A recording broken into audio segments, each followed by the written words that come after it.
Human मेटाप्न्यूमोव्हायरस म्हणजेच HMPV हा विषाणू चीनमध्ये वेगाने पसरत आहे। आता हा विषाणू भारतातही दाखल झाला आहे। लहान मुलांना संसर्ग झाल्याचं आढळून आल्यानंतर विशेष खबरदारी घेण्याचं आवाहन करण्यात येत आहे। तर या विषाणूच्या संसर्गाच्या पार्श्वभूमीवर महाराष्ट्र सरकारही पूर्णपणे सतर्क आहे। नवीन वर्षात चीनमधून एक विषाणू आता आपल्या देशात पोहोचलाय। चीनमध्ये HMPV मुळे आरोग्याच्या समस्या वाढल्या आहेत।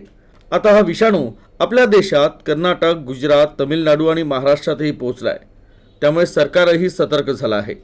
आपल्या देशात या विषाणूची लागण झालेले सर्व रुग्ण 15 वर्षाखालील मुलं आहे। त्यामुळे लहान मुलांच्या आरोग्याकडे विशेष लक्ष द्यावं असं आवाहन आरोग्य विभागाकडून करण्यात येत आहे। HMP व्हायरस काय आहे हे जाणून घेऊया। HMPV विषाणूचा लांब फॉर्म आहे ह्यूमन मेटाप्न्यूमोव्हायरस। या विषाणूमुळे फ्लू सारखा संसर्ग होतो। संक्रमित व्यक्तीच्या थेट संपर्कात आल्यानं या व्हायरसचं संक्रमण होण्याचा धोका वाढतो। खोकला, ताप, घसा खवखवणं, नाक वाहणं किंवा नाक बंद होणं अशी त्याची लक्षणं आहे। तर काही प्रकरणात श्वास घेण्याचाही त्रास होतो।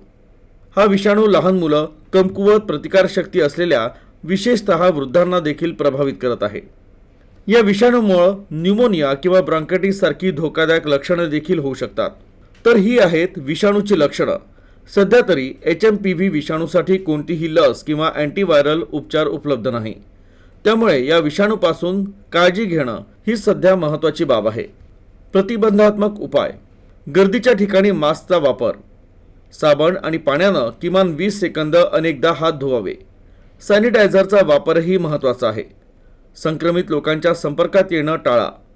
तुम्हाला काही लक्षणं दिसल्यास स्वतःचं विलगीकरण करा आणि आवश्यक वाटल्यास डॉक्टरांशी संपर्क साधा।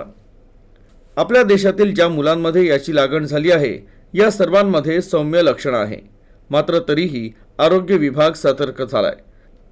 याशिवाय स्वतःच्या आरोग्याची आणि मुलांची विशेष काळजी घेण्याचं आवाहन करण्यात येत आहे। प्राथमिक माहितीनुसार हा व्हायरस नवीन नाही आहे। यापूर्वी देखील हा व्हायरस आलेला आहे।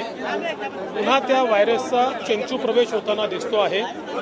या संदर्भात जी काही ॲडवायझरी आहे ती आम्ही लवकरच त्या ठिकाणी जारी करू। केंद्र सरकारचं जे आरोग्य मंत्रालय आहे ते देखील राज्यांसोबत त्या ठिकाणी कॉन्फरन्स करून या संदर्भातली सगळी माहिती ही उपलब्ध करून देणार आहे आणि त्यानंतर काय काळजी घ्यायची आहे ही काळजी आपण घेऊ। आता लगेच पूर्णपणे घाबरून जाण्याची आवश्यकता नाही।